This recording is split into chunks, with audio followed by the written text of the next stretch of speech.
to my channel. Okay, so today,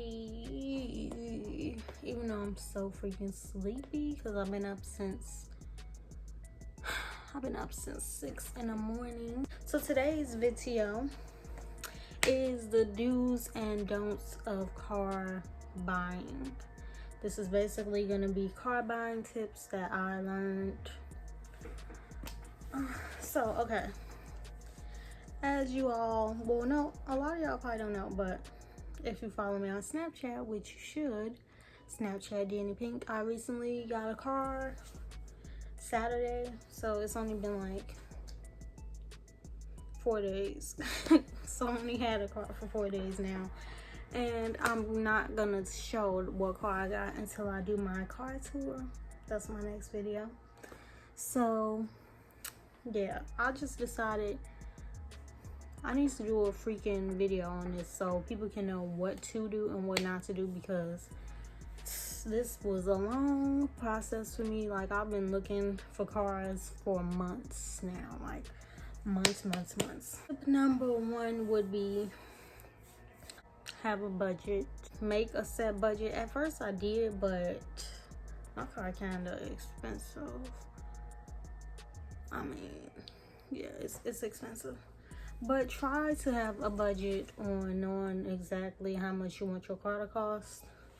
That's kind of what I didn't do. My car isn't like really high, but it's not cheap neither. So, but that was my first goal, like knowing what kind of, knowing what budget, because I was gonna go for a really cheap car. I was gonna go for a used car, but then, they always talk you into cheap isn't always reliable. Expensive always ain't reliable either. So it's just like, you kind of just gotta feel your intuition and know exactly what you want, basically.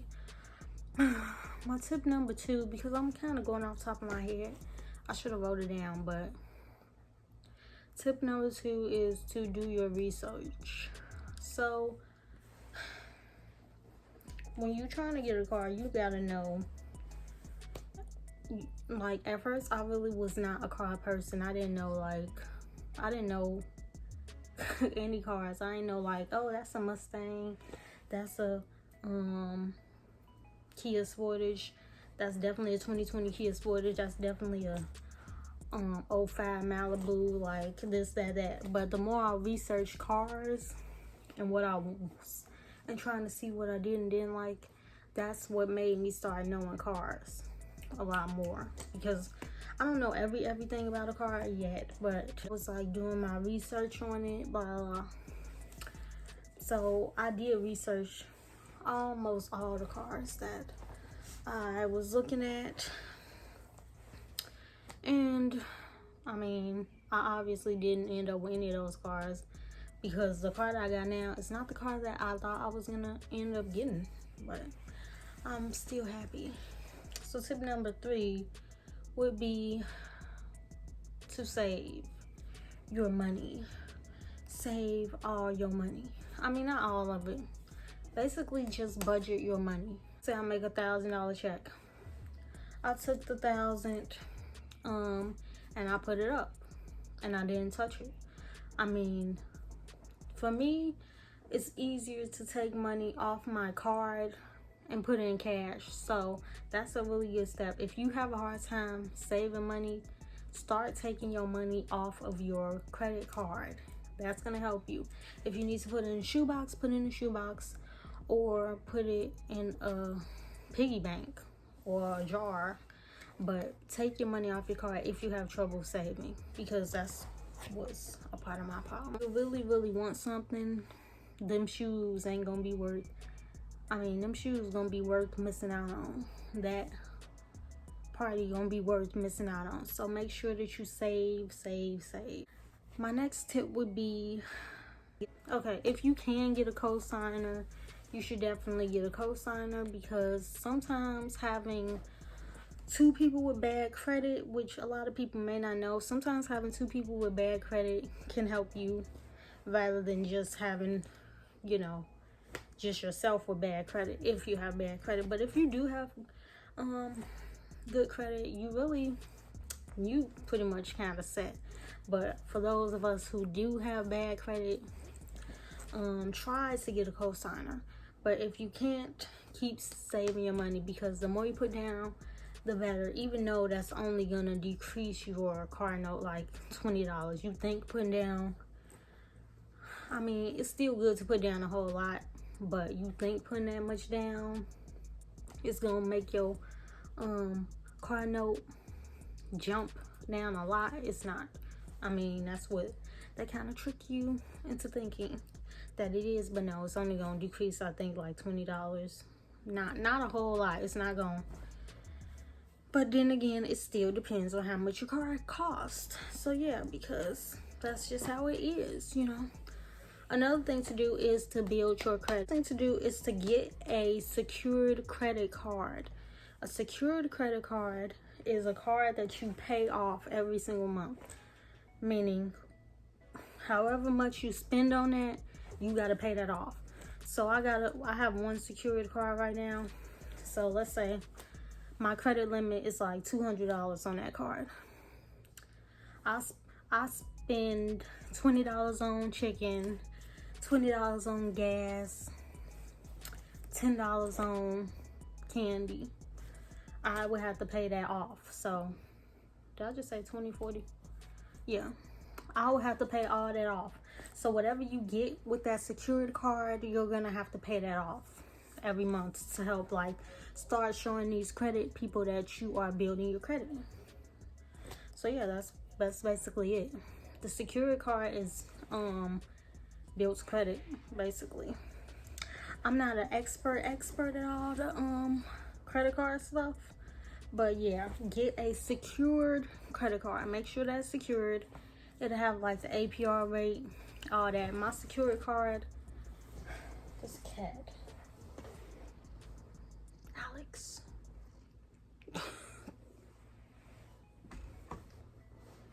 Always paying that card off on time so that, you know, because that card reflects your credit, basically. Let's get into the don'ts of car buying. So number one would be don't give up. That's literally number one. When I was car searching, it was not easy.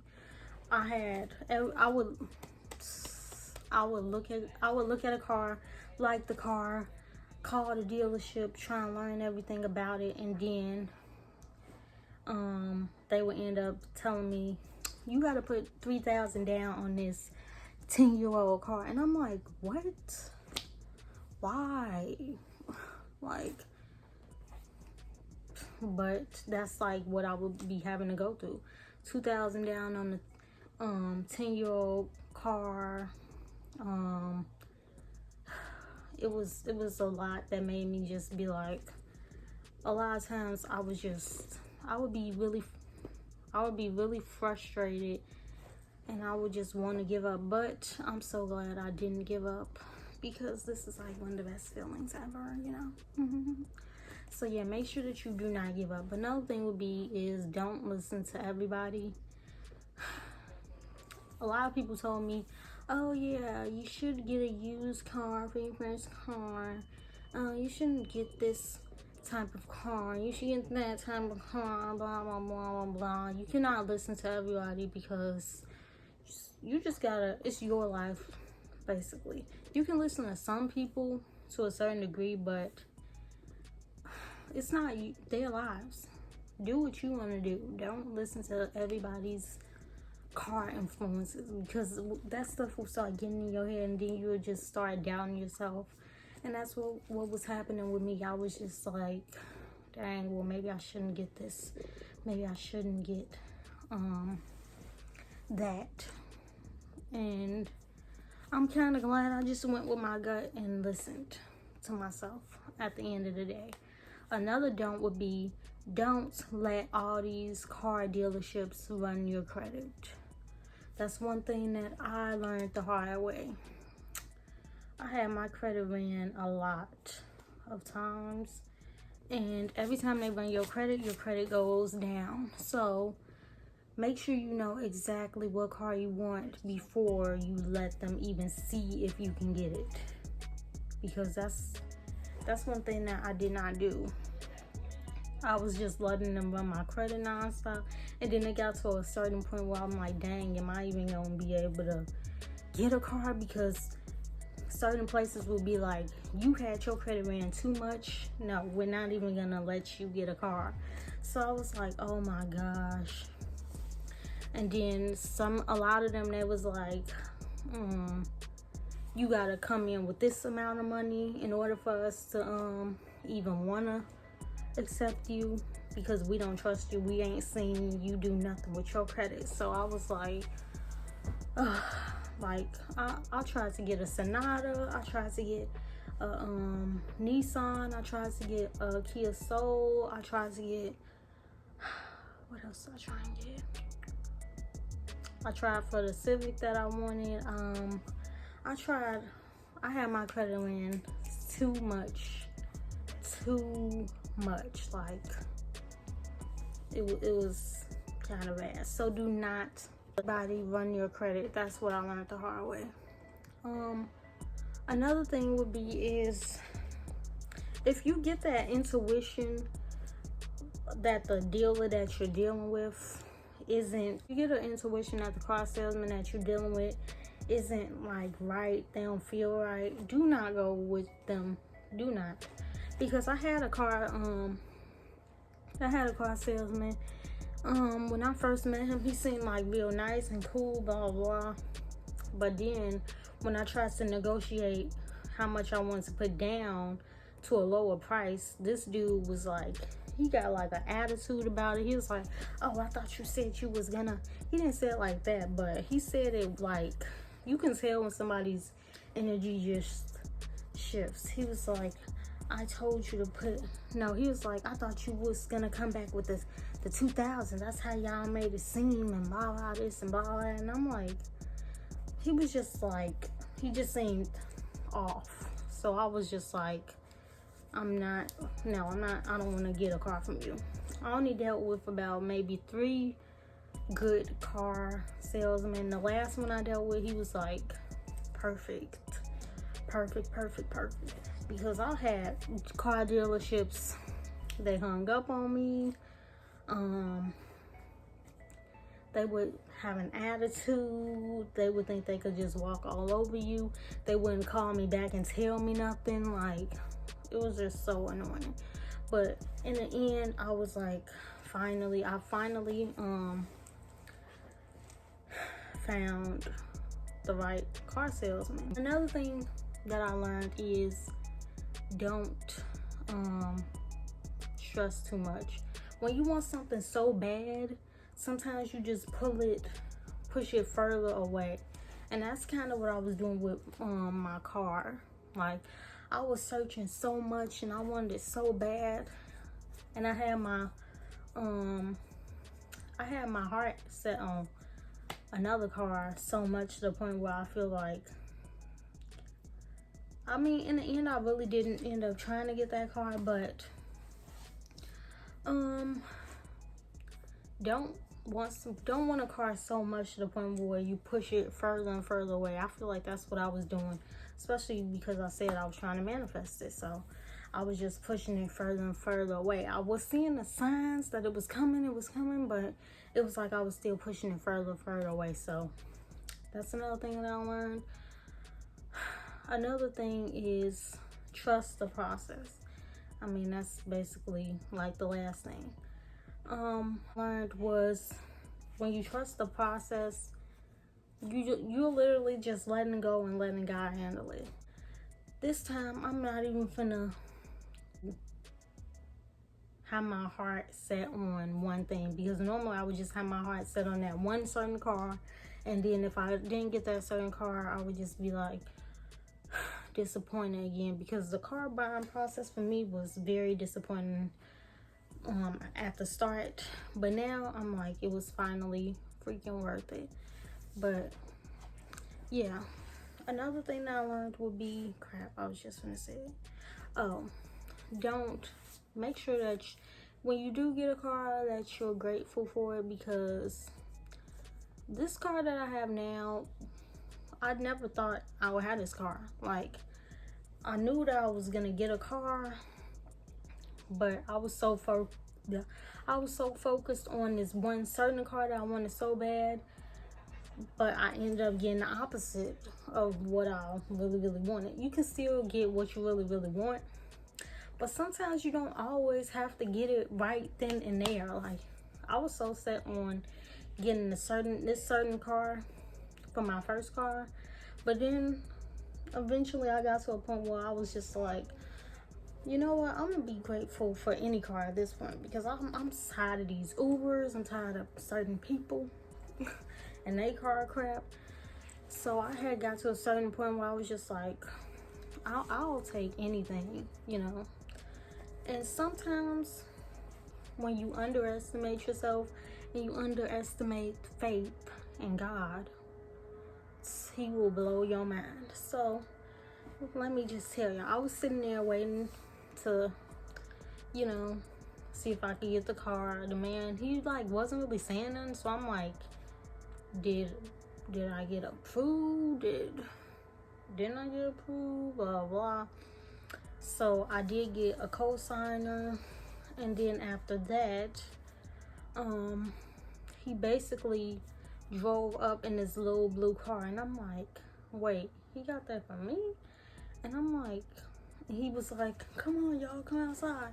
So then we went outside, and it was a little blue 2020 Mirage, 2020 Mitsubishi Mirage. So that is the car that I have. But like I said, I'm gonna do a car tour, so I don't really need to show the pictures of her. But yeah, I was like, a 2020? What? I can get a 2020 car? Like, I wasn't expecting to get nothing. Then I wasn't expecting to even get a brand new car. So in the end, I just learned, like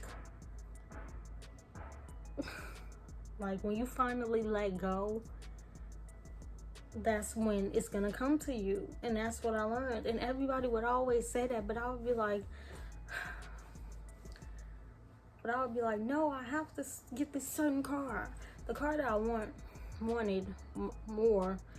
I feel like that would be my second car. Like, I don't have to have that car right now, but I have something. Like, if you can just get something, and then something that's reliable,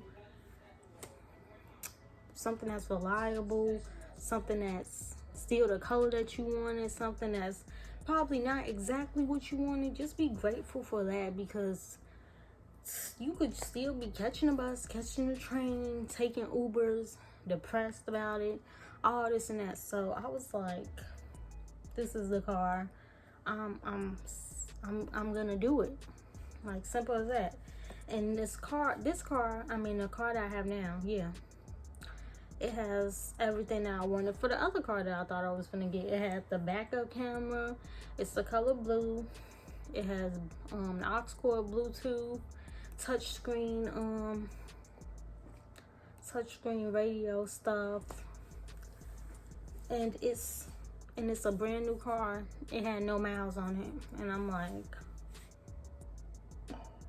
so yeah, sometimes your first car does not have to be a brand new car if you don't want it to be, or it can be a couple years older, but your first car is, I learned my first car is just my starter car. It's not my forever car. I mean, I don't plan on making this my forever car, but for a first car, a 2020 first car, I was just shocked of that.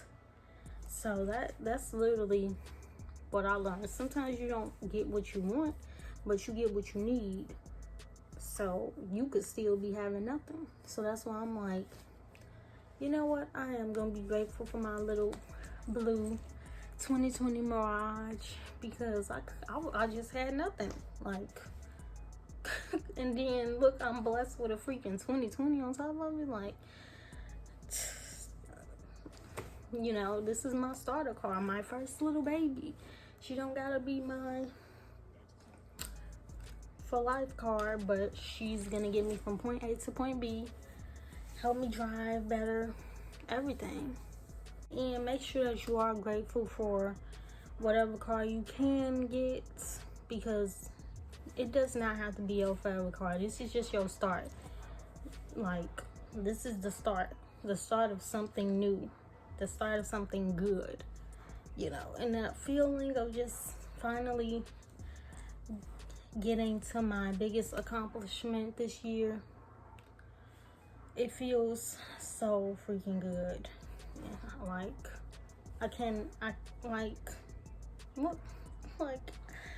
Yeah, thank you universe, thank you God, thank you for my car, you know.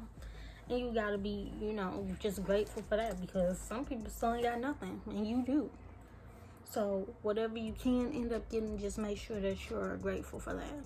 Also, that's what I learned too, because I was just so set on this one car. I just would yell it every time I saw it, and I just thought that would be my car. But you know, I feel like it was meant to happen how it happened for me. Like, this was what was meant to happen for me, because I got disappointed so many other times everything fell through. But now, this time, everything went right. So that is basically all my... Oh yeah, another thing I should add, make sure you know your APR rate, all that stuff, for when you're doing your research. But yeah, this is basically what I learned on my car buying search. This was the do's and don'ts of me. So make sure that you subscribe, follow me on Instagram, Danielle Lene, Snapchat, Danny Pink, Twitter, Danielle Lene, and I'll see you guys in my next video for my car tour. Bye.